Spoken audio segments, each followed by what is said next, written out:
Hands up, step out of the tent now, or we'll come in.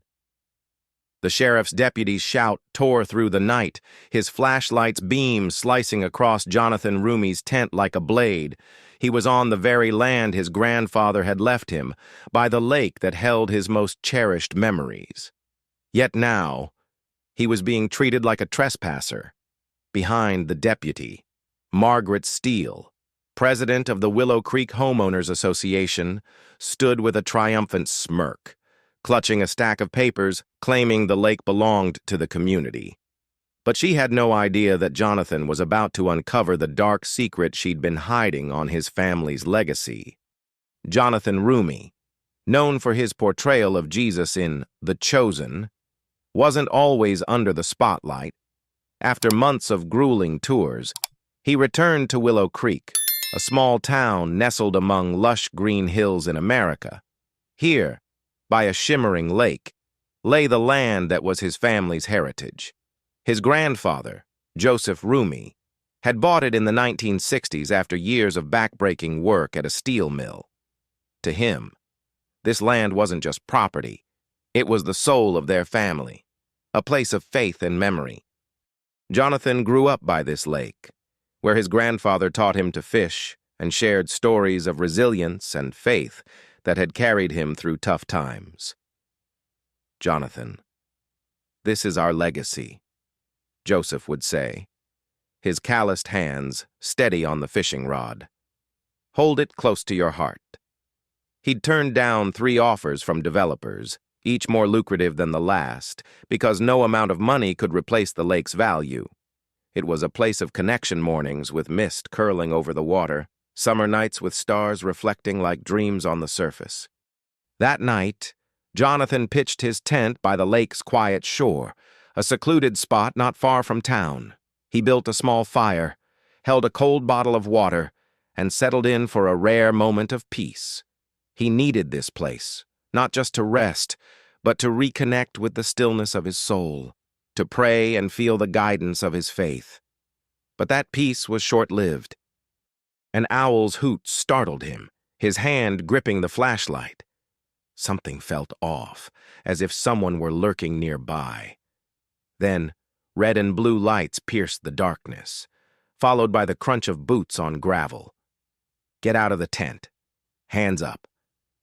No sudden moves. Deputy Michael Reed's voice was sharp, laced with a menace that made Jonathan's heart pound.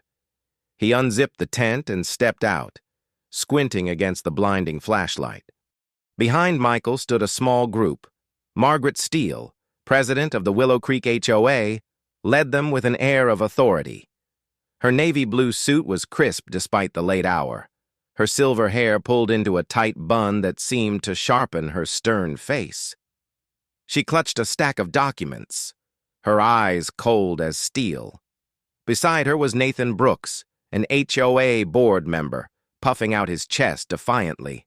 Sarah Miller, a local resident, looked uneasy but stayed silent, caught in the group's momentum.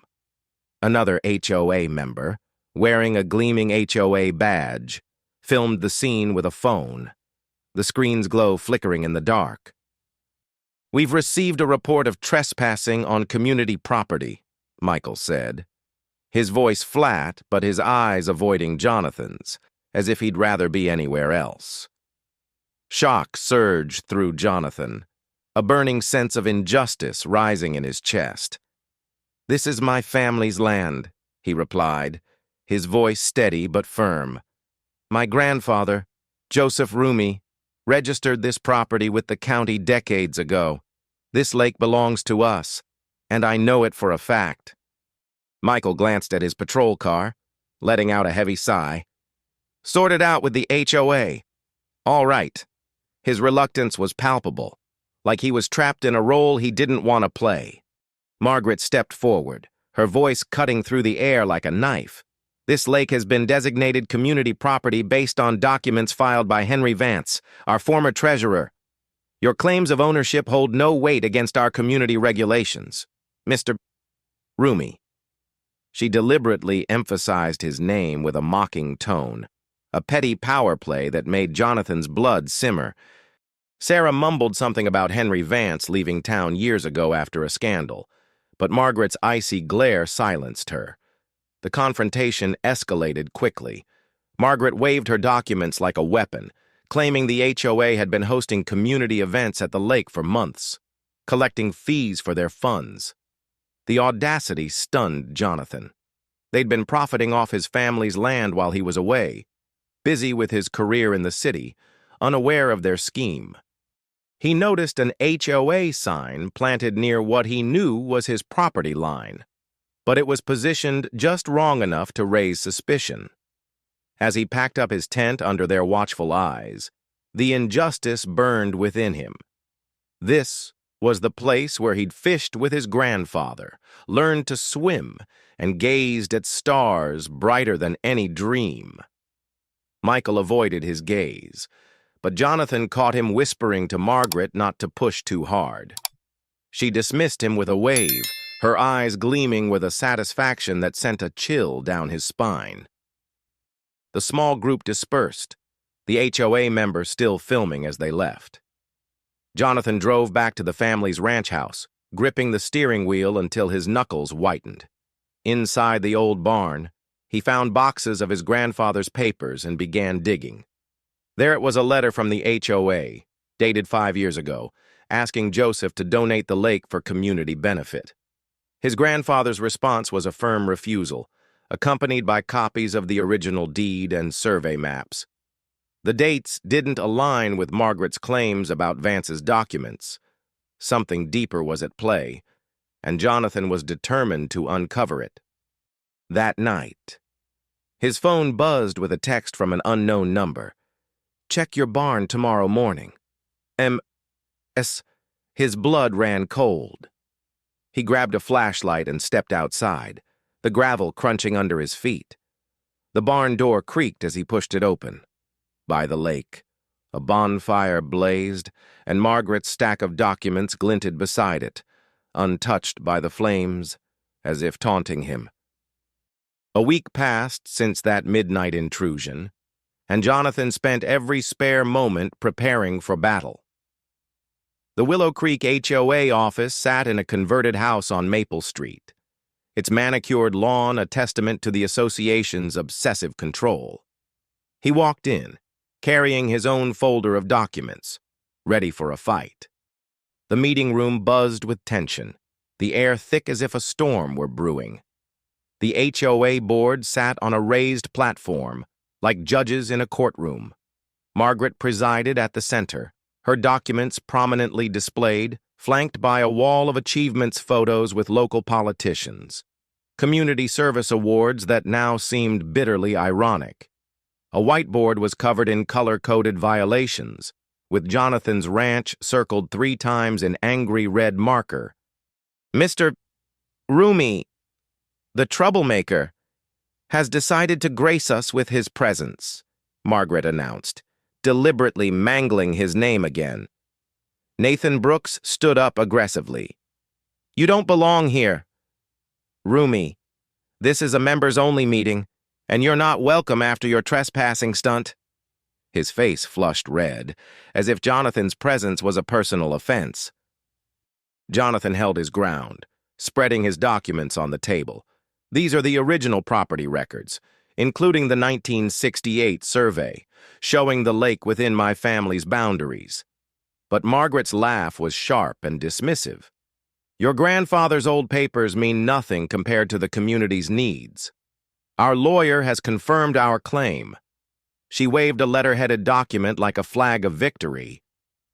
Then, Emily Carter, a young freelance marketer new to Willow Creek, leaned over and whispered to Jonathan. She was discreetly recording the meeting on her phone. "My mom lost her house to made-up HOA violations," she murmured. "Margaret's been collecting thousands from events at your lake, but that money never shows up in the HOA's public financials. I'm documenting everything for my vlog." Her words hit like a thunderbolt. This wasn't just about control, it was about money. Margaret had turned his family's lake into her personal cash cow, hosting paid events and pocketing the profits. Jonathan's hands shook with rage. He stood, his voice carrying over the murmurs. "So you've been trespassing on my land and profiting from it. That's not just wrong, it's criminal." The room erupted in chaos. Nathan shouted about community rights, while Sarah looked increasingly troubled. Margaret's response was swift and vicious, and the next day, Jonathan received a letter from her attorney, threatening legal action if he didn't stop harassing the HOA. They demanded he surrender the lake or pay $50,000 in retroactive usage fees, a number so absurd he laughed despite his fury. The air in the Willow Creek HOA office was thick with tension, the kind that made the hairs on the back of Jonathan Roumie's neck stand up. He stood in the converted house on Maple Street, clutching a folder of his grandfather's documents, ready to face the lion's den. The manicured lawn outside was a stark contrast to the storm brewing within. Margaret Steele, the HOA president, had drawn a line in the sand, claiming his family's lake as community property. But Jonathan wasn't here to surrender. He was here to fight for the legacy his grandfather, Joseph Roumie, had entrusted to him. The meeting room felt like a courtroom, with the HOA board perched on a raised platform, their expressions a mix of arrogance and unease. Margaret sat at the center, her navy blue suit as sharp as her demeanor, her silver hair pulled so tight it seemed to stretch her scowl. Her stack of documents lay prominently before her, a symbol of her authority. Behind her, a wall of framed achievements photos with local politicians, community service awards mocked the truth with their irony. A whiteboard loomed, covered in color-coded notes about violations. Jonathan's ranch circled 3 times in angry red marker, like a target. Mr. Roumie, the troublemaker, has decided to grace us with his presence, Margaret announced, her voice dripping with sarcasm as she deliberately mispronounced his name. Nathan Brooks, a bullish HOA board member, shot to his feet. "You don't belong here, Roumie. This is a members-only meeting, and you're not welcome after your trespassing stunt at our lake." His face flushed red, veins bulging, as if Jonathan's mere existence was an affront. Jonathan stood firm, his heart steady despite the hostility. He thought of his grandfather's words by the lake, spoken years ago under a starlit sky. "Hold fast to what's yours." "Jonathan, faith will see you through." He spread his documents on the table, original property records, including the 1968 survey that clearly showed the lake within his family's boundaries. "These prove the lake belongs to my family," he said, his voice calm but resolute. "My grandfather registered this land with the county decades ago. Your claims don't hold up." Margaret's laugh was sharp, like glass shattering. "Your grandfather's dusty papers mean nothing compared to the community's needs," she snapped, waving a letter-headed document as if it were a royal decree. "Our lawyer has confirmed the lake is community property, based on filings by Henry Vance, our former treasurer." Her eyes gleamed with confidence, daring Jonathan to challenge her. The room buzzed with murmurs, some residents nodding in agreement, others shifting uncomfortably. Sarah Miller, the resident who'd looked uneasy by the lake, stared at her hands, her face troubled. Nathan pounded the table, rallying support. "We've been using that lake for community events for months. You can't just waltz in and claim it." Roumie. His voice carried the weight of a man who believed he was defending a righteous cause. But then, a whisper broke through the noise. Emily Carter, a young freelance marketer who'd recently moved to Willow Creek, leaned close to Jonathan, her phone discreetly recording the meeting. "My mom lost her house to made-up HOA violations," she murmured, her voice barely audible. "Margaret's been collecting thousands from events at your lake fees for community projects that never show up in the HOA's public financials. I'm documenting everything for my vlog." The revelation hit Jonathan like a lightning bolt. This wasn't just about control, it was about money. Margaret had turned his family's lake, the place where he'd learned to fish with his grandfather, into her personal piggy bank. The audacity made his hands tremble with rage, but he drew on his faith to stay composed. He stood taller, his voice cutting through the chaos.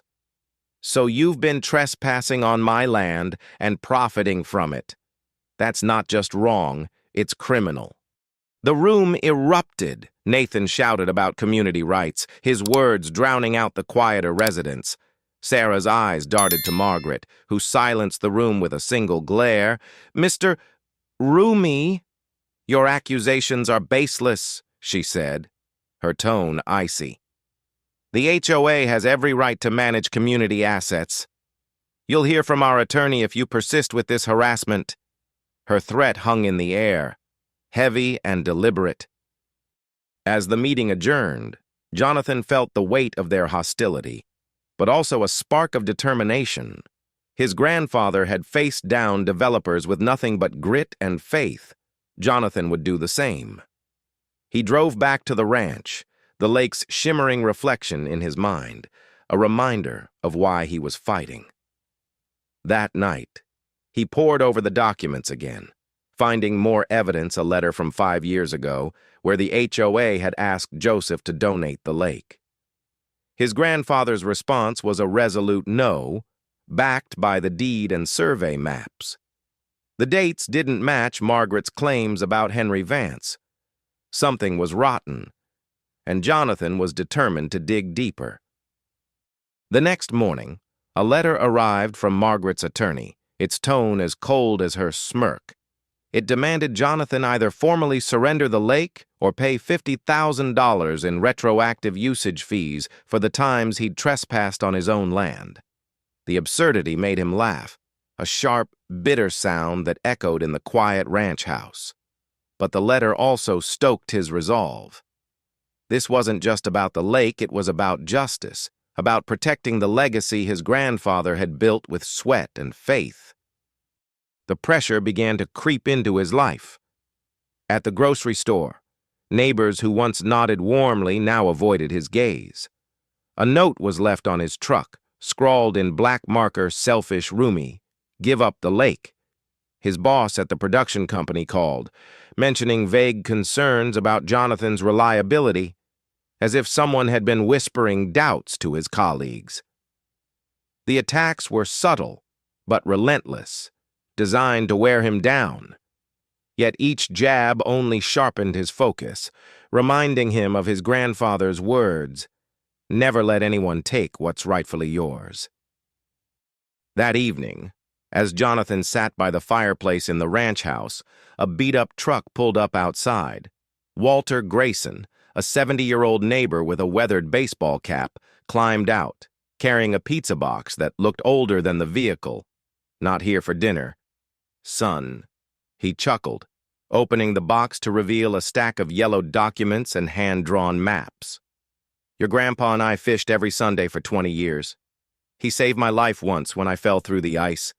Been waiting for the right time to return the favor." Walter's eyes twinkled as he spread the papers on the kitchen table. "Joseph had me witness his paperwork years ago. These are copies of his deeds, surveys, even notes about the HOA's early days. There's something fishy about that Vance fellow Margaret keeps mentioning." His words carried the weight of someone who'd seen the town's secrets unfold over decades. Jonathan felt a surge of hope. Walter wasn't just a neighbor, he was an ally. Someone who understood the lake's importance to his family. As they talked, Emily texted Jonathan a clip from her vlog. It showed Margaret at the meeting, her voice contradicting itself as she stumbled over details about the Vance documents. "She almost caught me recording," Emily wrote, "had to switch apps fast and pretend I was texting." Jonathan smiled for the first time in days. With Emily's evidence and Walter's documents, the pieces were falling into place. But the fight was far from over. The next day, Jonathan visited the lake again, standing where he and his grandfather once fished. The HOA's sign still stood, its position a blatant lie. He noticed fresh tire tracks near the boundary, and a torn piece of fabric caught on a fence post, a logo that looked eerily like the one on Margaret's jacket. His gut told him this was no accident. As he drove back, his phone buzzed with another message from M. "You're digging too deep. Roumie, back off." The threat only fueled his resolve. Margaret thought she could intimidate him, but she didn't know the strength of a man grounded in faith and family. Jonathan met Emily at a quiet coffee shop on the edge of town, away from prying eyes. She showed him more clips from her vlog, including posts from residents questioning the HOA's finances. "People are starting to talk," she said, her eyes bright with determination. "Margaret's been too sloppy. Her events at the lake are raking in cash, but the numbers don't add up." Jonathan nodded, his mind racing. The lake wasn't just his family's legacy. It was becoming a symbol of something bigger, a fight against greed and deception. As they planned their next move, Walter called. "Found something else in my attic," he said, his voice edged with excitement. "Papers from your grandpa I'd forgotten about. You need to see these tomorrow." Jonathan's heart pounded. The battle for the lake was heating up, and with every step, he felt his grandfather's presence guiding him forward. Jonathan Roumie stood by the lake at dawn, the water reflecting the first light like a mirror of his resolve. The HOA's sign, planted defiantly on his family's land, mocked him with its false claim, the torn fabric he'd found on the fence post, bearing a logo like the one on Margaret Steele's jacket, burned in his memory. It was no coincidence, it was evidence. After the heated confrontation at the Willow Creek HOA office, Jonathan knew Margaret was tightening her grip, but he also felt the strength of his grandfather's legacy urging him forward. Joseph Roumie's words echoed in his mind, "Hold fast to what's yours. Jonathan, faith will see you through." The pressure was mounting. At the grocery store, neighbors who once greeted Jonathan with smiles now turned away, their eyes cold. A second note appeared on his truck, scrawled in red ink. "Leave the lake. Roumie. Or regret it." His boss at the production company called again, his tone uneasy. "I'm getting complaints about your involvement in some local dispute," he said. "Clients are asking if you're reliable."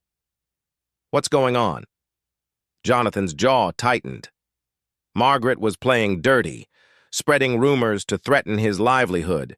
Each attack was a calculated jab meant to break him, but they only sharpened his determination. That afternoon, as Jonathan walked through town, Sarah Miller, the resident who'd seemed uneasy at the lake, approached him near the gas station. She glanced over her shoulder, her voice low. "I'm sorry about the meeting," she whispered. "I didn't want to go along with Margaret, but she's persuasive." Her hands fidgeted, clutching a small USB drive. "This is security footage from the night your fence was damaged. I found it in the HOA office. You need to see who did it?" She pressed the drive into his hand and hurried away, checking again for watching eyes. Jonathan's heart raced as he drove home. In the quiet of the ranch house, he plugged the USB into his laptop. The grainy footage showed a truck pulling up to his property at 2 a.m., two figures cutting his fence posts under the cover of darkness. When one stepped into the headlights to direct the other, the camera caught Margaret's distinctive jacket, its logo unmistakable. The license plate was clear, too registered to her. The evidence was damning, a crack in Margaret's armor. Jonathan saved multiple copies, his hands steady despite the adrenaline coursing through him. He called Emily Carter, the young vlogger who'd become his ally.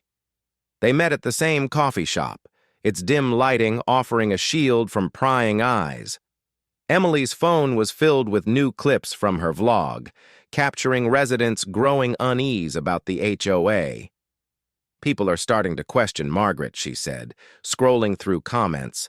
Someone posted about missing event funds, and others are saying they never signed the petition Nathan was waving at the meeting. Her eyes gleamed with defiance. "We're not alone anymore." Jonathan nodded, his mind racing. The USB footage, combined with Emily's findings, painted a picture of systematic fraud, but he needed more than accusations. He needed proof that would stand up to Margaret's connections. He decided to hire a professional surveyor to check the property markers. It cost a week's earnings, but the results were worth it. The surveyor, a gruff man with a no-nonsense demeanor, pointed to the disturbed soil near the HOA's sign. "Someone moved these markers recently, within the last 6 months," he said. "Your actual property line extends 30 feet beyond where they've placed them." He handed Jonathan an official report, its pages a weapon in the fight ahead. The HOA wasn't idle. Margaret escalated her campaign, organizing a community appreciation event at the lake that weekend. When Jonathan arrived, he saw a banner proclaiming Willow Creek HOA Lake, with a smaller sign reading "Jonathan Roumie not welcome." The provocation stung, but he stayed calm, remembering his grandfather's lessons about patience. Residents posed for photos, their laughter echoing across the water where he'd once fished with Joseph. Nathan Brooks stood by the shore, acting as unofficial security, live streaming anyone who approached too closely. A donation box labeled Lake Maintenance Fund sat prominently, but Jonathan knew where that money was really going. The psychological siege intensified, at work. Jonathan's voicemail filled with anonymous hang-ups, the silence heavy with menace. A neighbor he'd known for years crossed the street to avoid him. Even the local coffee shop seemed to have machine issues whenever he showed up. The attacks were relentless, 1,000 small cuts meant to erode his spirit. But Jonathan drew strength from his faith, praying each night by the ranch house's fireplace, asking for the courage to see this through. Then, a breakthrough came. Walter Grayson, the eccentric neighbor who'd brought the pizza box of documents, called Jonathan to his weathered farmhouse. "Found something else you'll want to see," he said, his voice carrying a hint of mischief. He pulled out a folder from his attic, its pages yellowed but intact. "Your grandpa and I didn't just fish together, we kept tabs on the HOA. Back when Henry Vance was treasurer, he was sniffing around Joseph's land, same as Margaret's doing now. Then he vanished after some scandal. These notes, they're from Joseph, about Vance's shady dealings." The folder contained handwritten letters between Joseph and a county official, warning about HOA overreach. One note mentioned Vance's sudden departure, with a cryptic line, "Check the financials. Money's missing." Jonathan's pulse quickened. This wasn't just about his lake, it was a pattern. Margaret wasn't the first to target his family's land, and she wouldn't be the last unless he stopped her. Emily's investigation deepened the stakes. She showed Jonathan screenshots from an old social media post.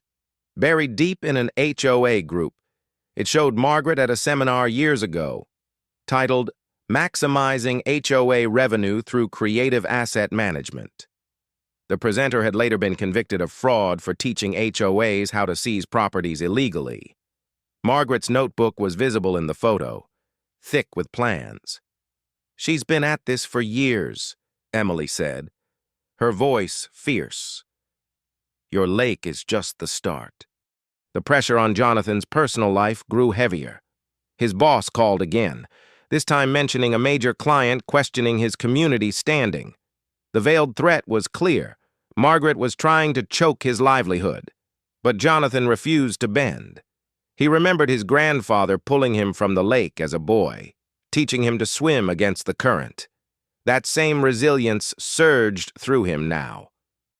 That evening, Jonathan returned to the lake to check the fence line at sunset, comparing it to his grandfather's old survey. The discrepancies were glaring.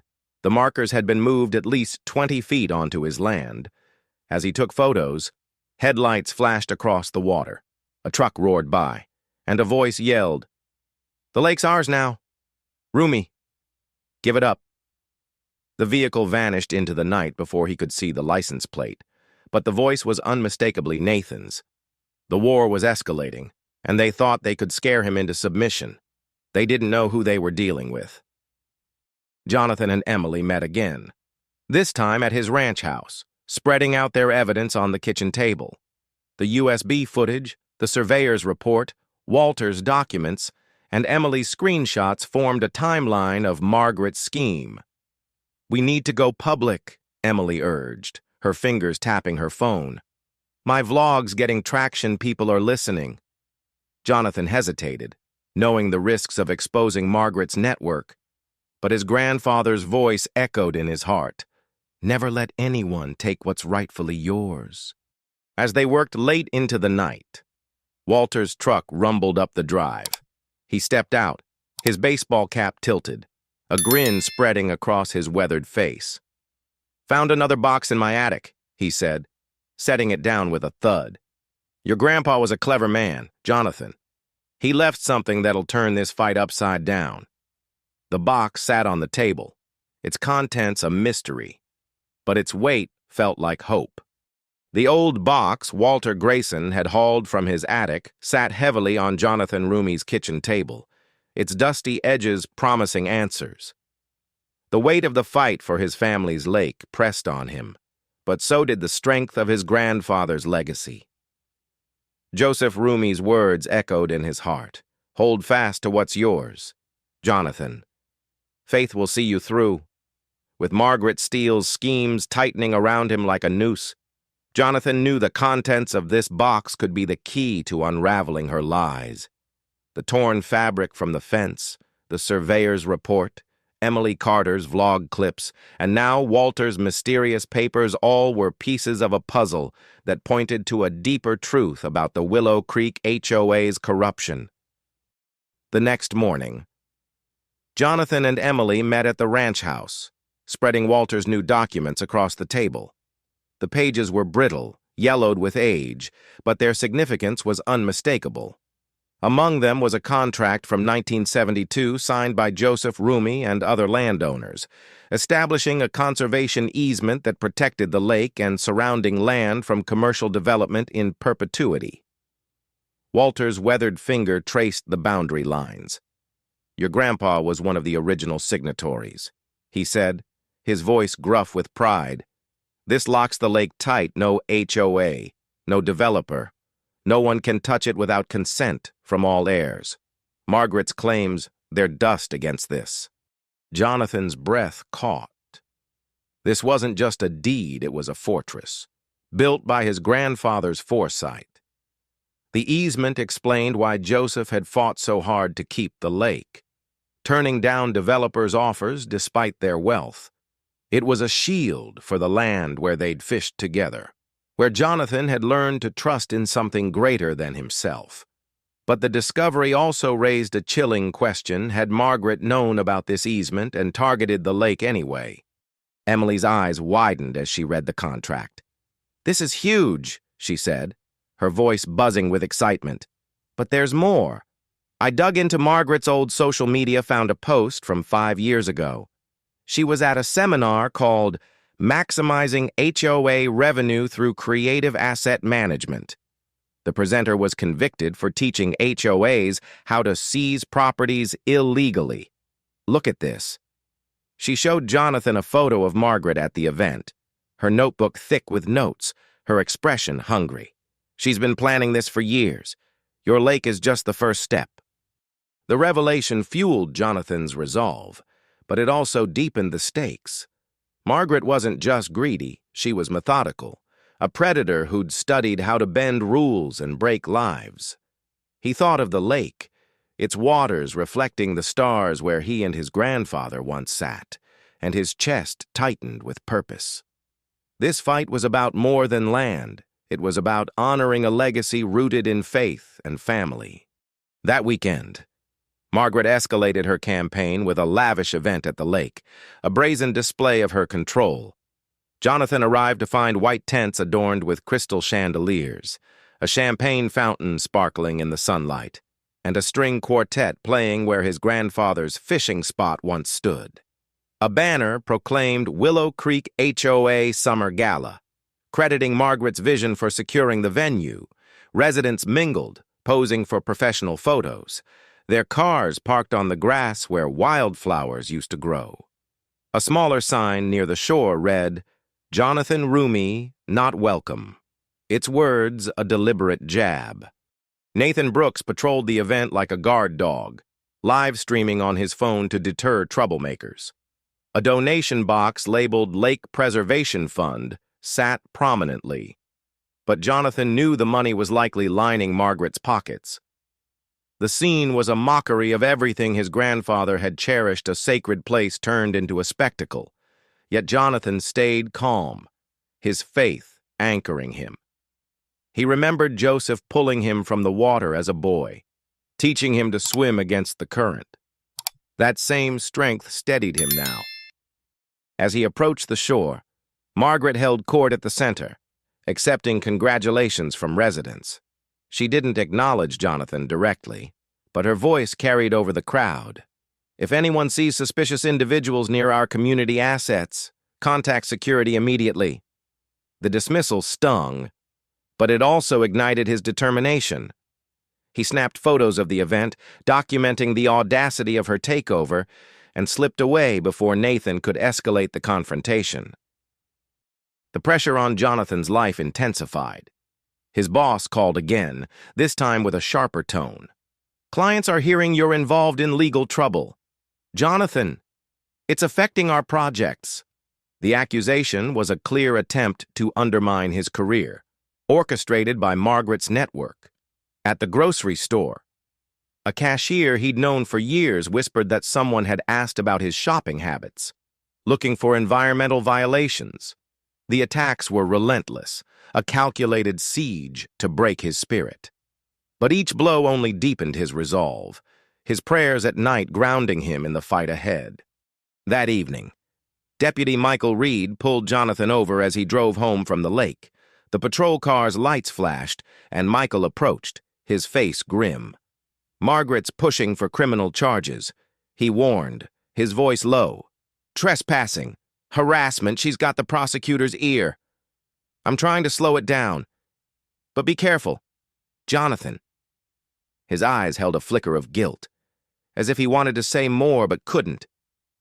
As he walked away, Jonathan's phone buzzed with a text from M.S. "You're making enemies, Roumie. Stop now, or it gets worse." The threat sent a chill down his spine, but it also confirmed he was getting closer to the truth. Jonathan called Emily, and they met at the coffee shop to strategize.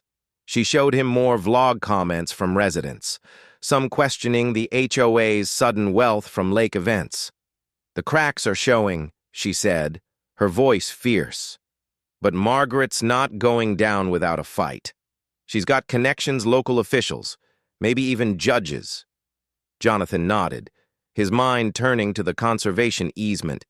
It was a powerful weapon, but he needed to wield it carefully. They agreed to keep gathering evidence, Emily through her vlog, Jonathan through legal research and Walter's documents. Walter's next visit brought another revelation. He arrived at the ranch house, his truck rattling as he carried a folder of old emails printed from Joseph's records. "Your grandpa kept everything," he said, his grin sly. "These are from 10 years back, when the HOA tried something similar with the Henderson family's creek. They pushed them out with fake violations, just like Margaret's doing now. I kept copies of their complaints, same playbook.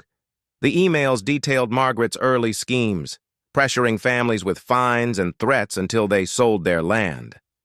Jonathan's stomach churned.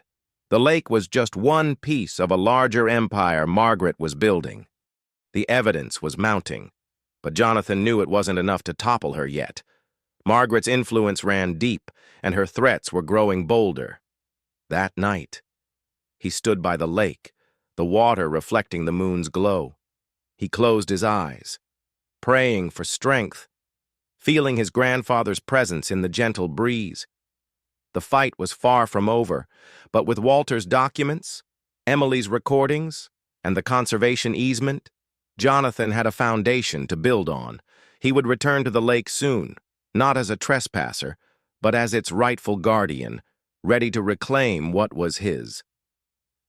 Jonathan Roumie stood on the shore of his family's lake, the water shimmering under the twilight sky, a quiet reminder of the legacy he was fighting for. The conservation easement from 1972, uncovered by Walter Grayson, was a shield against Margaret Steele's schemes. But the battle was far from won.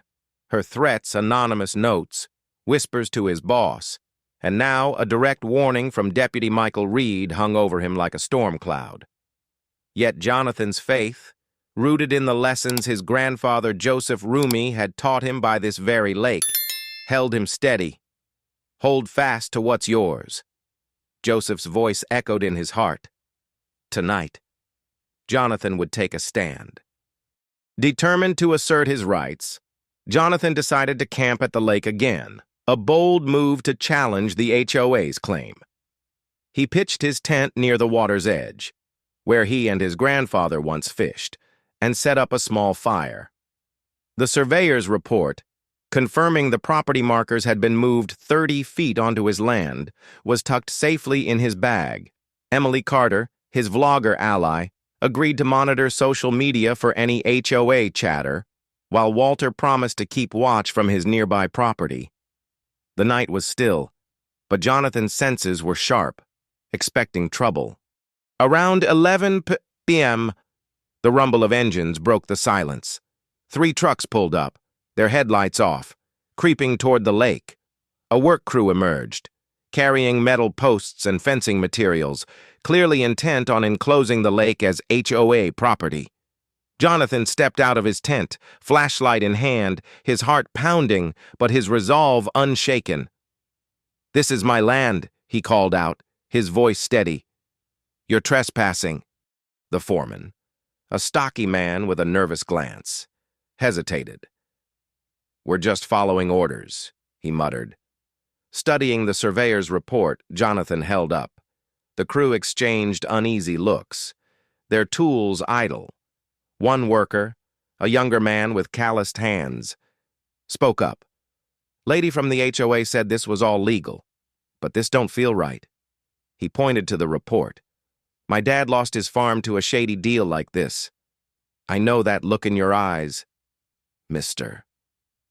Jonathan's gaze fell on a torn piece of fabric caught on a nearby fence post, the same logo as Margaret's jacket, left from her late-night vandalism. "This is hers," he said, holding it up. "The HOA president's been breaking onto my land, and now she's sending you to finish the job." The foreman's eyes widened, recognizing the logo. He shook his head, signaling his crew to pack up. "We ain't stealing nobody's land," he said firmly. "Got families to feed, but not like this." Despite Nathan Brooks, who'd arrived with the crew, shouting protests, the workers loaded their tools and drove off, leaving the posts scattered on the ground. The moral weight of their decision hit Jonathan hard. These were ordinary people, caught in Margaret's web, but they'd chosen to walk away. He felt a flicker of hope, strengthened by his faith. As the trucks disappeared, Emily texted him a link to her latest vlog post.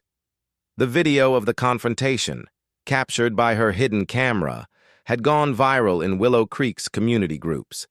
Comments poured in residents shared stories of Margaret's overreach, from mysterious fees to fabricated violations. "She fined my neighbor $5,000 for a fence that was legal." One wrote, "The HOA's hiding something," said another. The tide was turning. But Margaret wasn't done. The next day, Jonathan received another letter from her attorney, this time accusing him of criminal interference with HOA operations and threatening a lawsuit. The letter demanded he cease all disruptive actions or face charges. At the same time, his boss called, voice strained. "Jonathan, I'm getting more calls about your behavior. They're saying you're causing trouble in Willow Creek. This could cost you projects. The attack was clear. Margaret was hitting him where it hurt most, trying to choke his career. But Jonathan clung to his grandfather's lessons, praying for strength to face the storm. Emily's vlog was gaining traction, and she met Jonathan at the ranch house to strategize. The videos got thousands of views, she said, her eyes bright. People are angry, some are even calling for an audit of the HOA's books. She showed him a new clip, capturing Nathan at the lake event, boasting about the HOA's community lake while avoiding questions about the missing funds. He's slipping, Emily said. Margaret's grip is weakening, but she'll hit back hard. Jonathan nodded, his mind racing. The conservation easement was his strongest weapon, but he needed to expose Margaret's full scheme to dismantle her power. He spent the evening poring over Walter's latest documents emails from a decade ago that hinted at Margaret's pattern of targeting protected lands. One email, from a resident who'd since left town, mentioned a deal Margaret had offered to buy their creek access for a fraction of its value. The parallels to his lake were chilling. Walter arrived the next morning, his beat-up truck rattling as he carried another folder. "Your grandpa was a smart man," he said, his grin sly. He kept records of every HOA trick. This one's from when they tried to pressure the Henderson family into selling their creek. Same story, fake violations. Moved markers, Margaret was behind it, even back then. He handed Jonathan a faded complaint filed with the county, detailing the HOA's harassment of the Hendersons. They left rather than fight, Walter said, but I kept this, just in case. The evidence was mounting, but Jonathan knew Margaret's connections ran deep. Her threats were growing bolder, and her influence over local officials made every step dangerous. That night, he drove to the lake, standing where his grandfather had taught him to cast a line. The water was calm, reflecting the stars like a promise of hope. He closed his eyes, praying for guidance, feeling Joseph's presence in the quiet. The USB footage, the surveyor's report, Walter's documents, and Emily's viral video were building a case, but Margaret was a formidable foe. She'd already shown she'd stop at nothing. As Jonathan packed up his tent, headlights flashed across the lake, a truck slowed, and a voice Nathan's called out, "You can't win, Roumie, the lake's ours." The vehicle sped off before Jonathan could respond, but the threat lingered. He knew the next move would be critical. Emily's phone buzzed with notifications her vlog was spreading beyond Willow Creek, with viewers nationwide sharing their own HOA horror stories. The fight was no longer just his, it was becoming a movement. Back at the ranch house, Jonathan and Emily spread out their evidence, organizing it into a timeline. The conservation easement, the vandalism footage, the old emails all pointed to Margaret's long game. Walter's voice came over the phone, urgent. "Found something else in my attic," he said. "A letter from your grandpa to the county, warning about the HOA's plans. You're gonna want to see this." Jonathan's heart raced. The battle for the lake was about to take a new turn, and he was ready to face whatever Margaret threw at him next. Jonathan Roumie stood by the lake at dawn, the water's calm surface a stark contrast to the storm brewing in Willow Creek. The conservation easement, the vandalized fence footage, Walter Grayson's old emails, and Emily Carter's viral vlog were building a case against Margaret Steele's schemes. But her latest threat, a text from M.S., warning him to stop digging, lingered like a shadow. Jonathan's faith, anchored in his grandfather Joseph Roumie's lessons, kept him grounded. "Hold fast to what's yours." Joseph's voice echoed in his heart as he prayed for strength. The fight for his family's lake was becoming a battle for truth, and Jonathan was ready for the next move. Margaret, however, struck first. That morning, Jonathan arrived at the lake to find a chaotic scene. Environmental Protection Agency officials swarmed the shore, taking water samples and photographing an oil slick that hadn't been there the day before. News crews from the local station hovered, their cameras trained on Margaret as she stood at the water's edge, tears streaming down her face in a performance worthy of an Oscar. "Jonathan Roumie has poisoned our community's lake," she declared, her voice trembling with feigned outrage. "Our children swim here, our families gather here, and he's destroyed it with his reckless vandalism." A crowd of residents, led by Nathan Brooks, formed a human chain to block Jonathan from the shore, their faces a mix of anger and confusion. Signs reading "Protect Our Lake" and "Roumie equals hazard" bobbed above their heads, orchestrated by Margaret's theatrics. The accusation hit Jonathan like a punch to the gut. This was his grandfather's lake, where they'd fished under the stars, where Joseph had taught him to trust in something greater. Now, it was being defiled by lies. But Jonathan stayed calm, his faith steadying him against the tide of outrage. Emily, ever vigilant, was already there, her phone discreetly recording. She zoomed in on a cluster of barrels floating near the shore, their partially visible labels catching the light. "Those aren't random," she whispered to Jonathan, her eyes narrowing. "I've seen that logo before on Margaret's old business website." The barrels bore the mark of an industrial cleaning company Margaret had run before joining the HOA, a detail too specific to be coincidence.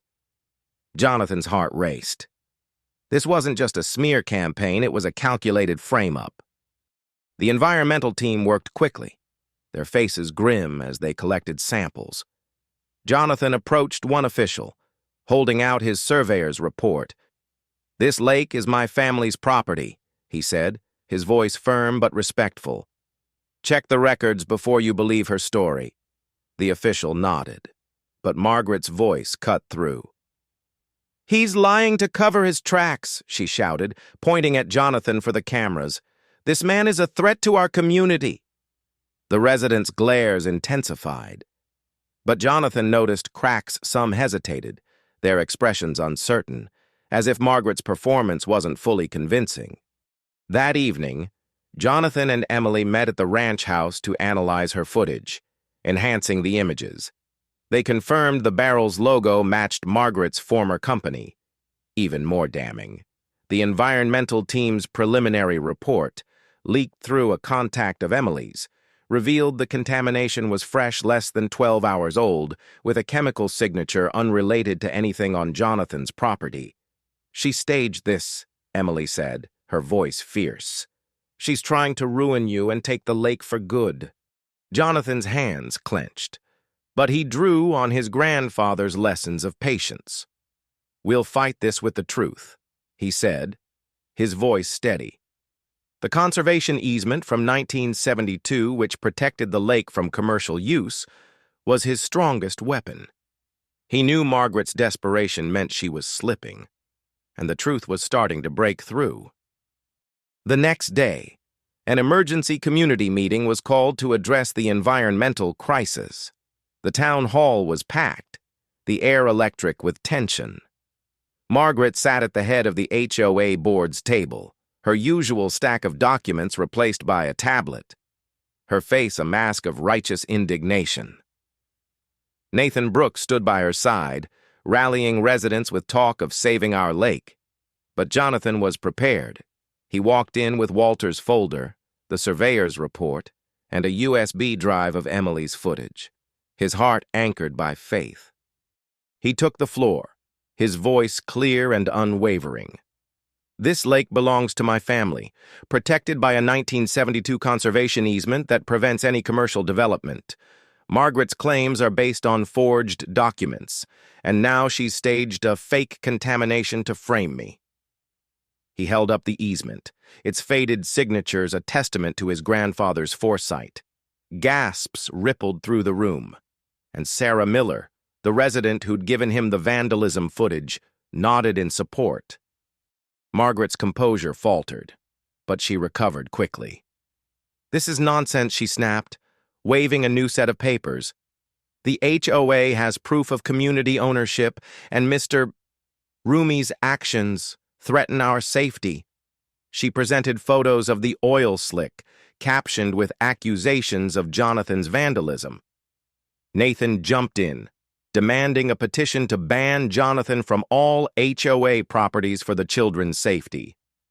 The motion gained traction, with several residents signing, though others hesitated, their eyes darting to Jonathan's documents. Emily's vlog was working its magic. She'd uploaded the barrel footage, and comments from residents flooded in, questioning Margaret's story. "Why don't the HOA financials show the lake event profits?" one wrote. "Those barrels look like the ones from Steele's old company," another noted. The room grew restless, and Sarah stood up, her voice trembling but firm.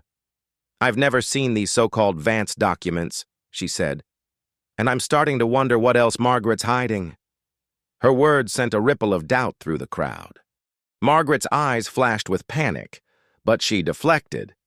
"The documents are in secure storage for legal reasons," she said, her tone sharp, "and the lake funds are managed in a separate account for special projects."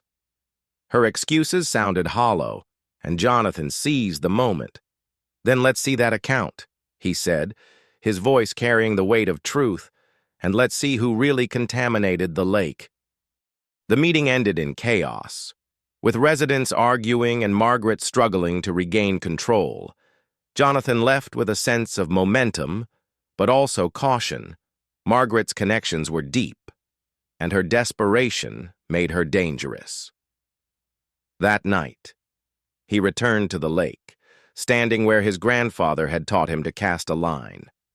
The water was clear again, the oil slick gone, but the fight was far from over. He prayed, feeling Joseph's presence in the gentle breeze, asking for the courage to face what came next. Emily called with urgent news. "I found an email chain," she said, her voice shaking with excitement.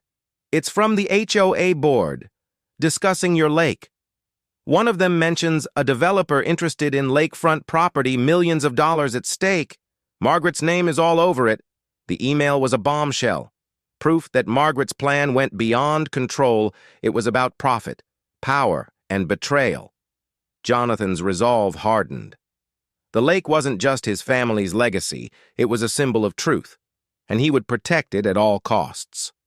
The lake at Willow Creek shimmered under the evening sky, its calm surface a quiet testament to the storm Jonathan Roumie was weathering. The conservation easement, the damning footage of Margaret Steele's vandalism, Emily Carter's viral vlog exposing the fake contamination, and Walter Grayson's old emails had shaken the HOA's grip on the community. Yet Margaret's latest move, staging an oil slick to frame Jonathan, showed she was far from defeated. Her threats, from anonymous notes to attacks on his career, were relentless. But Jonathan's faith, rooted in his grandfather Joseph Roumie's lessons, held him firm. "Hold fast to what's yours." Joseph's voice echoed in his heart as he prayed for courage to face the growing battle. Margaret's campaign intensified. At the grocery store, Jonathan caught whispers of residents calling him a troublemaker. His voicemail overflowed with silent hang-ups, each one a menacing pause. His boss called again, voice tight with frustration. "Jonathan, I'm getting more complaints about your involvement in Willow Creek. Clients are threatening to pull contracts. Fix this." The word stung, but Jonathan recognized Margaret's handiwork. Her network was closing in, trying to choke his livelihood. Yet each attack only deepened his resolve, his prayers at night grounding him in the fight for his family's legacy. A breakthrough came unexpectedly. Sarah Miller, the resident who'd slipped Jonathan the USB with footage of Margaret's vandalism, knocked on his ranch house door one evening. She glanced nervously over her shoulder, her voice low. "I can't stay silent anymore," she said, clutching a folded piece of paper. "That petition Nathan waved at the meeting those signatures are fake. I checked with neighbors, and they never signed it. Margaret's been forging names to make it look like the community's against you." She handed him the paper. A list of residents who'd confirmed their signatures were fabricated. Some of us know this isn't right. Jonathan. We're starting to ask questions. Sarah's courage was a spark of hope. Her evidence, combined with the conservation easement and Emily's vlog, was unraveling Margaret's facade. Jonathan thanked her, his voice steady but warm. "You're doing the right thing," he said, feeling his grandfather's presence in the moment. Sarah nodded, hurrying back to her car, still checking for watching eyes. The list was a weapon, proof that Margaret's support was built on lies. Jonathan met Emily at their usual coffee shop, its dim lighting a shield from the town's gossip. She showed him new comments on her vlog, now viewed by thousands beyond Willow Creek. "People are furious," she said, scrolling through posts. "Residents are demanding to see the HOA's financials, and some are sharing their own stories of Margaret's fines and threats. She's losing control." Emily's latest clip captured Margaret at the community meeting, stumbling over questions about the missing lake event funds. "She's cracking," Emily said, her eyes fierce, "but she'll hit back harder now." Jonathan nodded, his mind racing. The forged signatures, the vandalism footage, and the conservation easement were powerful, but Margaret's influence over local officials made every move risky.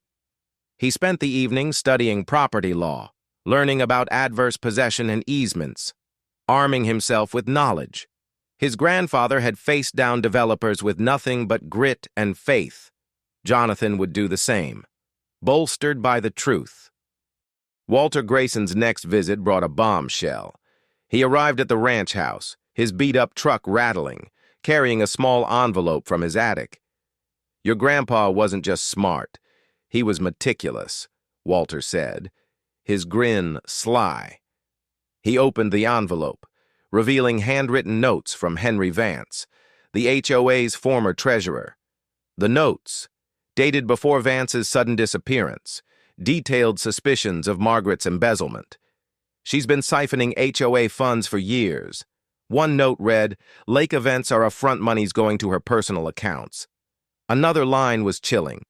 "If I confront her, I'm done in this town." Jonathan's pulse quickened. This was the link they'd been missing, proof that Margaret's schemes predated her attack on his lake. Vance's notes suggested she'd framed him for theft to silence his investigation, forcing him to flee. Walter's eyes twinkled. Joseph kept these for a reason. He knew the HOA was trouble, even back then.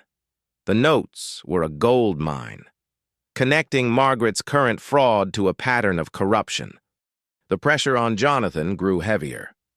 A new letter from Margaret's attorney arrived, accusing him of defamation and threatening legal action unless he publicly retracted his claims. The letter's tone was vicious, promising to ruin him if he continued. At the same time, someone spray-painted "Leave Now" Roumie on his ranch gate, the red letters dripping like a warning. His boss called again, this time hinting at a possible suspension if the community issues persisted. The attacks were a relentless siege, but Jonathan's faith kept him steady. He prayed by the fireplace, asking for the strength to honor his grandfather's legacy. Emily and Jonathan worked late into the night, organizing their evidence into a timeline.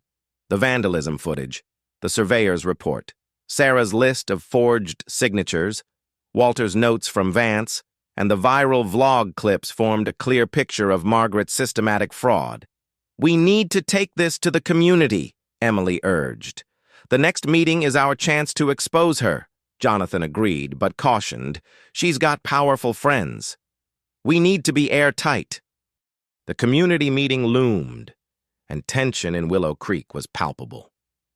Residents whispered about the lake, some siding with Margaret out of fear, others beginning to doubt her. Sarah approached Jonathan at the gas station, her voice hushed. "The county assessor's been asking questions about property transfers," she said. "Margaret's been having closed-door meetings with the board, and they look scared. Something's coming. Jonathan." Her words were a warning, but also a sign the cracks in Margaret's empire were widening. that night. Jonathan drove to the lake, standing where his grandfather had taught him to cast a line. The water reflected the moon, a quiet reminder of why he was fighting.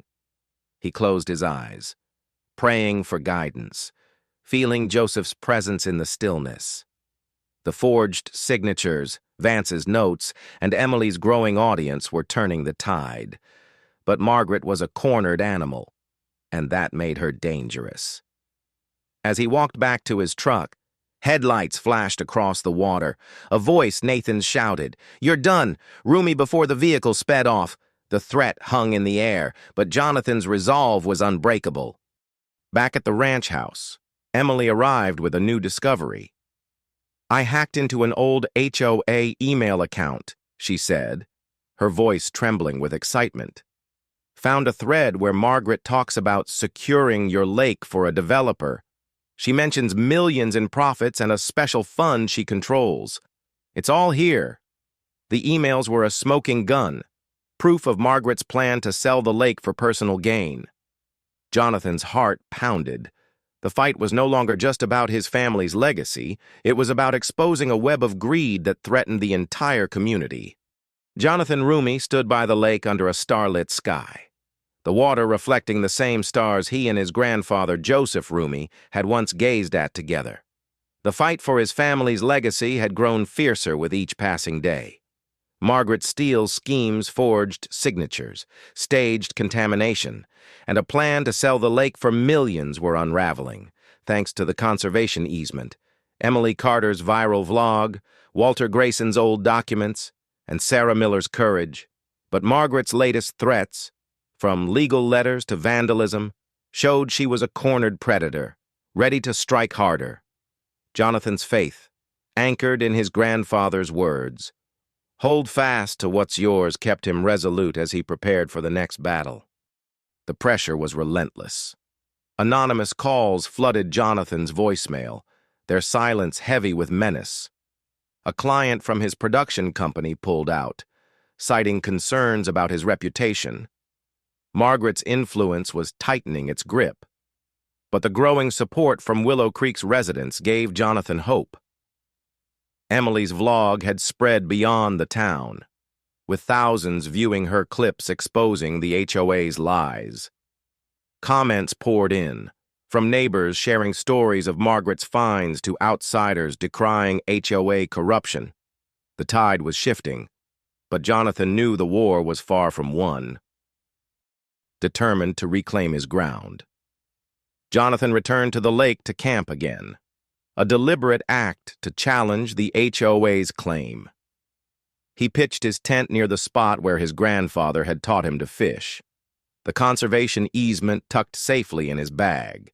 But when he arrived, he found new barriers, professional-grade fences circling the shoreline, adorned with private HOA property signs every 20 feet. Security cameras blinked red on posts, their lenses watching like angry eyes. The audacity of it burned in Jonathan's chest, but he stayed calm, his faith steadying him against the provocation. As he set up his tent, headlights pierced the darkness. 3 trucks rolled up, and a work crew began reinforcing the fences. Jonathan stepped forward, his voice firm. "This is my family's land," he said, holding up the surveyor's report. "You're trespassing on protected property." The foreman hesitated, glancing at the report, but Nathan Brooks, lurking nearby, shouted, "Keep working. He's got no rights here." Jonathan noticed a camera feed streaming to Nathan's phone, likely broadcasting to Margaret's allies. Then, a figure emerged from the shadows. Deputy Michael Reed. His face was pale, his hands trembling as he approached Jonathan. "You need to leave," he said, his voice low, but his eyes held something new, fear mixed with guilt. Jonathan stood his ground. "You know this is wrong." "Michael," he said quietly, "this lake belongs to my family. Why are you helping her?" Michael looked over his shoulder, then leaned closer, his voice barely a whisper. "She's got me trapped. Jonathan. A DUI from 10 years ago, she knows about it. If it comes out, I lose custody of my kids. I tried to warn you to back off, but I can't do this anymore." The confession hit like a thunderbolt. Michael was another victim in Margaret's web, blackmailed into compliance. Jonathan's heart softened, but his resolve hardened. "Help me stop her," he urged. Michael shook his head, his voice cracking. "I'm trying, but she's got powerful friends. Be careful." As he walked away, the work crew, rattled by the exchange, began packing up, unwilling to continue under the weight of the truth. Emily, who'd been monitoring from a distance, captured the moment on her hidden camera. She texted Jonathan a link to her latest vlog post, showing the crew's retreat and the HOA's fences. But the real bombshell came later that night. Jonathan and Emily had set up hidden cameras around the lake's perimeter, hoping to catch more evidence. At midnight, their patience paid off. Through night vision footage, they saw two figures in hazmat suits retrieving the contamination barrels from the staged oil slick.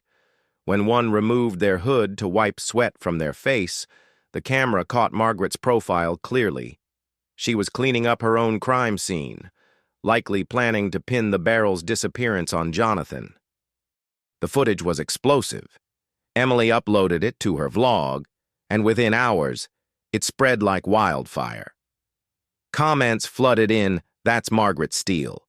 She staged the whole thing. Time to audit the HOA residents who'd been neutral began questioning Margaret's leadership, and even some of her loyalists wavered. Jonathan felt a surge of hope, his prayers answered in the growing cracks of Margaret's empire. But Margaret struck back. The next morning, a new letter from her attorney arrived, accusing Jonathan of criminal trespass and defamation for spreading false claims about the contamination. The letter threatened jail time and demanded he cease all contact with the HOA. At the same time, someone slashed the tires of his truck while he was at a production meeting, leaving a note. Last warning. Roumie, his boss, now visibly frustrated, hinted at a formal review of his contract. The attacks were a relentless barrage, but Jonathan's faith kept him grounded. He remembered his grandfather pulling him from the lake as a boy, teaching him to swim against the current. Jonathan and Emily met at the coffee shop, their table covered with evidence: the conservation easement, the vandalism footage, Sarah's list of forged signatures, Walter's notes from Henry Vance, and now the video of Margaret at the lake. "This is enough to bury her," Emily said, her voice fierce. "But we need to be strategic. The next community meeting is our chance to go all in." Jonathan nodded, his mind racing. Margaret's connections with local officials made her a formidable foe, but the truth was on his side. Walter called with more news. "Found another letter from your grandpa," he said, his voice edged with excitement. "It's to the county, warning about Margaret's early schemes. He suspected she was working with developers even back then." The letter detailed Joseph's concerns about the HOA's attempts to seize protected lands, mentioning a pattern of fraud linked to Margaret. It was another piece of the puzzle, tying her current actions to a decade-long scheme. That evening, Jonathan stood by the lake, the water reflecting the moonlight like a promise of justice. He prayed, feeling his grandfather's presence in the quiet. The fight was escalating, and Margaret's desperation was palpable. Emily's vlog was now a beacon, drawing attention from beyond Willow Creek, with viewers sharing their own stories of HOA abuse. The lake wasn't just a family legacy anymore. It was a symbol of resistance against greed and corruption. As Jonathan packed up his tent, headlights flashed again, and a voice Nathan's called out, "You're finished, Roumie." But Jonathan knew the truth was gaining ground, and he was ready for the final showdown. The air in the Willow Creek Town Hall crackled with tension, the packed room a battlefield where truth and lies were about to collide. Jonathan Roumie stood at the center, his heart steady despite the weight of the moment. The evidence he'd gathered, the 1972 conservation easement, the vandalism footage, Sarah Miller's list of forged signatures, Walter Grayson's notes from Henry Vance, and Emily Carter's viral video of Margaret Steele cleaning up her staged contamination had brought him to this point. Margaret's empire of deceit was crumbling, but she was a formidable foe, and Jonathan knew she'd fight to the end. His grandfather Joseph Roumie's words echoed in his soul. Hold fast to what's yours. With faith as his anchor, Jonathan was ready to expose the truth. The HOA board sat on their raised platform. Margaret at the helm, her face a mask of calculated calm. Her navy blue suit was as sharp as ever, but her eyes betrayed a flicker of unease. Nathan Brooks flanked her, his usual bluster subdued, while Sarah Miller sat quietly, her support for Jonathan now an open secret. The whiteboard behind them, once covered in accusations against Jonathan, was blank, as if the HOA sensed the tide turning. Residents filled the seats, their murmurs a mix of anger, doubt, and anticipation. Emily's vlog had spread like wildfire, and the room buzzed with whispers of fraud and missing funds. Margaret opened the meeting with a theatrical flourish. "We're here to address Mr. Roumie's continued harassment of our community," she declared, waving a new stack of documents. "His false claims about our lake threaten the safety and unity of Willow Creek." She presented photos of the staged oil slick, captioned with accusations of Jonathan's environmental vandalism.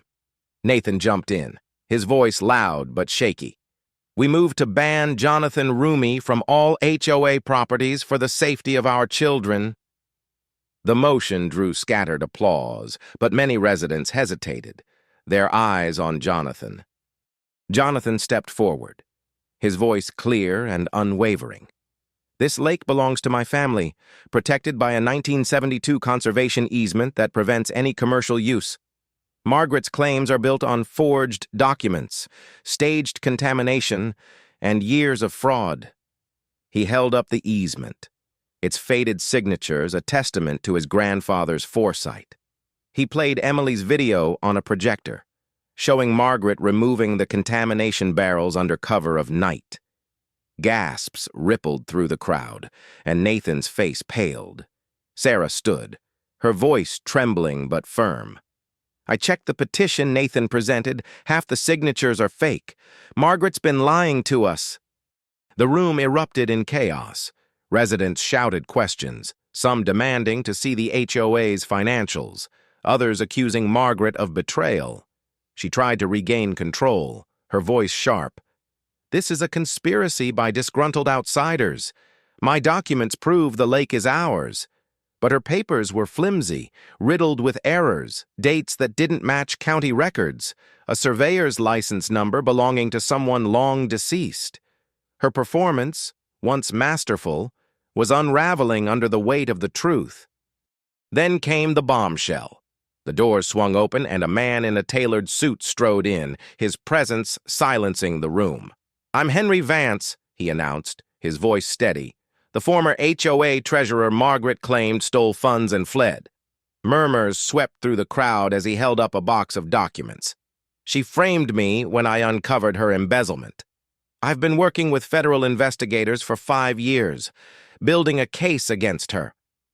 He presented recordings of Margaret discussing her plans to seize the lake, her voice cold and calculating. "The lake alone will net us millions," she'd said. "Once we establish precedent, we'll take the creek and pond next." The crowd's mood shifted from shock to outrage. Someone shouted, "She's been playing us." Margaret's composure shattered. She stood, her voice desperate. "He's lying. This is doctored evidence." But Vance's box contained bank records, forged documents in her name, and emails tying her to developers eager for lakefront property. In a panic, she began confessing, trying to shift blame. "The county pushed me to secure the lake she claimed. It was for the community." Her words fell flat, drowned out by the crowd's anger. Nathan, realizing he'd been used, switched sides dramatically. I didn't know about the fraud, he stammered, offering to testify against Margaret. Sarah stood again, her voice stronger now. We trusted you, Margaret, and you betrayed us. Even some board members distanced themselves, claiming ignorance of her schemes. The room turned against her, residents demanding her resignation and a criminal investigation. Jonathan watched the chaos unfold, a mix of vindication and exhaustion washing over him. His grandfather's lake, where they'd fished under the stars, was safe for now. But the victory felt bittersweet. The community was fractured, trust broken by Margaret's greed. Emily's phone buzzed with notifications her live stream of the meeting was going viral, with viewers worldwide cheering justice for Roumie. The fight had become a movement, a beacon for those battling HOA overreach. As Margaret was escorted out, her eyes locked onto Jonathan, burning with hatred but also defeat. She hissed, "This isn't over, Roumie." But her words lacked power. The crowd blocked her path, demanding answers about missing funds and other schemes. Jonathan felt his grandfather's presence in the moment, a quiet assurance that he'd honored the legacy entrusted to him. But the battle wasn't finished.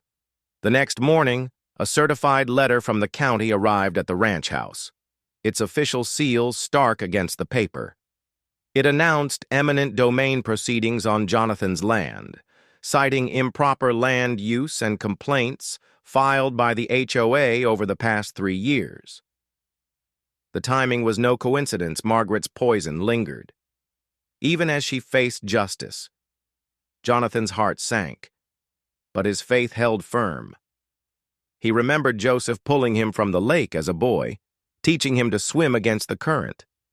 This was just another current to fight. Jonathan called Emily and Walter, their voices steady with resolve. "We're not done," Emily said, her vlog now a platform for justice. Walter chuckled over the phone. "Your grandpa left one more surprise. Son, meet me tomorrow." The letter from the county was a new threat, but Jonathan was ready. The lake, his family's legacy, was worth fighting for, and he would face whatever came next with the strength of his faith and the truth on his side. Jonathan Roumie sat in his grandfather's old leather chair, the certified letter from the county lying open on the kitchen table.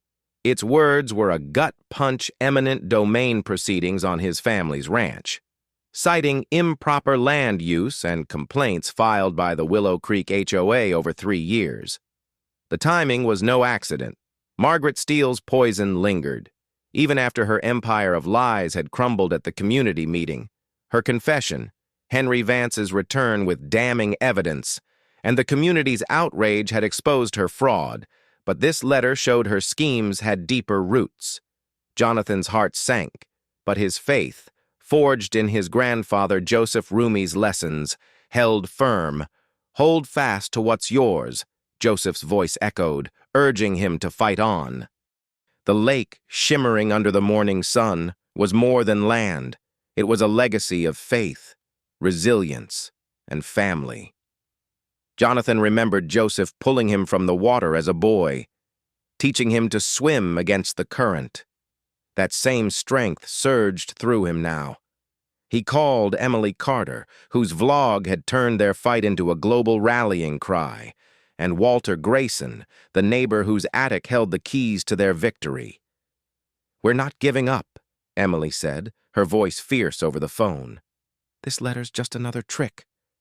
Walter's chuckle came through, steady and sly. "Meet me at the ranch, son. Your grandpa left one last surprise." Walter arrived that afternoon, his beat-up truck rattling as he carried a banker's box older than Jonathan's memories. "Been saving this for the right moment," he said, his eyes twinkling. He opened the box, revealing a document that made Jonathan's jaw drop: a perpetual land conservation contract, signed in 1972, locking the lake and ranch under federal protection. "This ain't just any easement," Walter explained, tracing the legal text. It blocks any government from forcing a sale or development without violating federal law. Joseph paid extra to make it ironclad after watching the county steal a neighbor's farm. The document was a masterpiece of foresight, its language airtight. Jonathan's grandfather had worked with environmental lawyers to ensure the lake where they'd fished under starlit skies remained untouched forever. It was a shield against Margaret's final blow, and Jonathan felt a surge of gratitude for Joseph's wisdom. "Why didn't you show me this sooner?" he asked. Walter grinned. "You needed to fight your own battle first. This was the nuclear option. Now's the time to use it." The courthouse was packed for Margaret's preliminary hearing, the air thick with anticipation. Jonathan sat with Emily and Walter. Their evidence neatly organized: the 1972 conservation easement, the vandalism footage, Sarah Miller's list of forged signatures, Henry Vance's notes, and Emily's viral videos. Margaret sat at the defendant's table, her usual HOA folder replaced by a legal pad scribbled with frantic notes. Her navy blue suit couldn't hide the cracks in her composure as witness after witness testified to her schemes. Henry Vance, the former treasurer she'd framed, laid out her corruption with chilling clarity. "Margaret destroyed my life when I uncovered her embezzlement," he said, presenting bank records and recordings of her plans to seize the lake for millions. "She kept records of everything, including forged documents in my name." Sarah Miller testified about the fake petition signatures, her voice steady with newfound courage. Even Nathan Brooks, once Margaret's loyal enforcer, took the stand, admitting he'd been manipulated. "I thought I was protecting the community," he said, his head bowed. "I was wrong." The most damning moment came when Margaret, cornered by the evidence, began confessing in a desperate bid to shift blame. "The county pushed me to secure the lake," she claimed, her voice cracking. "Jonathan's ranch was the crown jewel, 50 acres of lakefront worth millions to developers. I was promised a commission." Her words implicated a network of corrupt officials, including the county administrator who'd signed the eminent domain letter. The courtroom erupted, and the judge's gavel pounded for order. The judge's ruling was swift. Margaret faced 25 years for racketeering, fraud, and conspiracy. The Willow Creek HOA was dissolved by court order, its assets redistributed to the homeowners she'd fleeced, but the judge saved his final words for the conservation contract. "This document represents the foresight of past generations," he declared. "Mr. Roumie's property is protected in perpetuity. Any attempt to violate it is a federal crime." As Margaret was led away in handcuffs, her glare burned into Jonathan, but her defeat was absolute. Michael Reed approached Jonathan outside the courtroom, his face free of the guilt that had haunted him. "I'm sorry for my part in this," he said quietly. "I'm testifying in the federal case against her network. Time to clean house." His redemption was a small victory, a sign that truth could heal even those caught in Margaret's web. That weekend, the lake hosted a celebration unlike any before. Former HOA members brought food and drinks. Children swam in the water once falsely deemed poisoned, and Walter held court with stories of Joseph's fishing days. Sarah Miller arrived with a homemade apple pie, sorry written in the crust, drawing laughter from the crowd. Emily live-streamed the event, her webcam capturing the lake's beauty for viewers worldwide. The comments poured in. "Justice for Roumie, no more HOAs." The fight had become a global symbol of standing against corruption.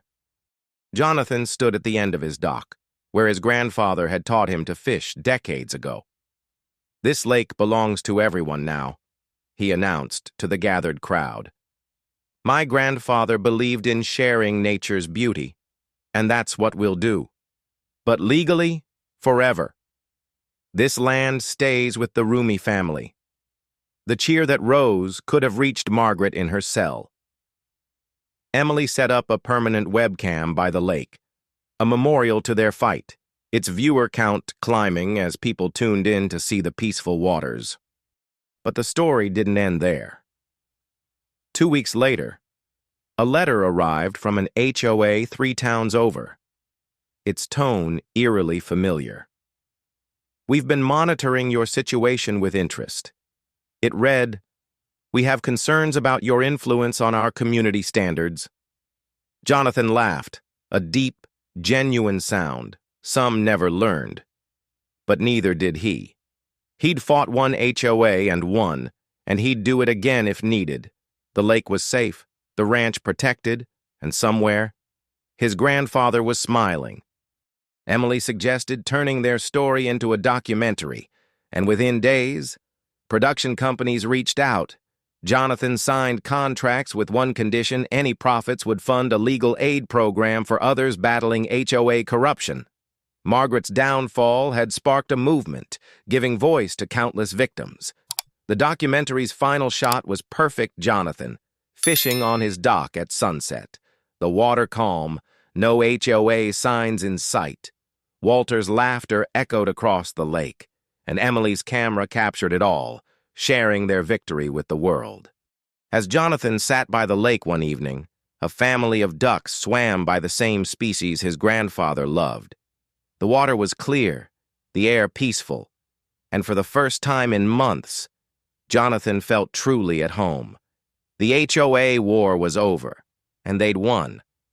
But more than that, they'd protected a legacy of standing up to bullies, no matter how powerful. It was a lesson worth passing down, one Joseph would have been proud of.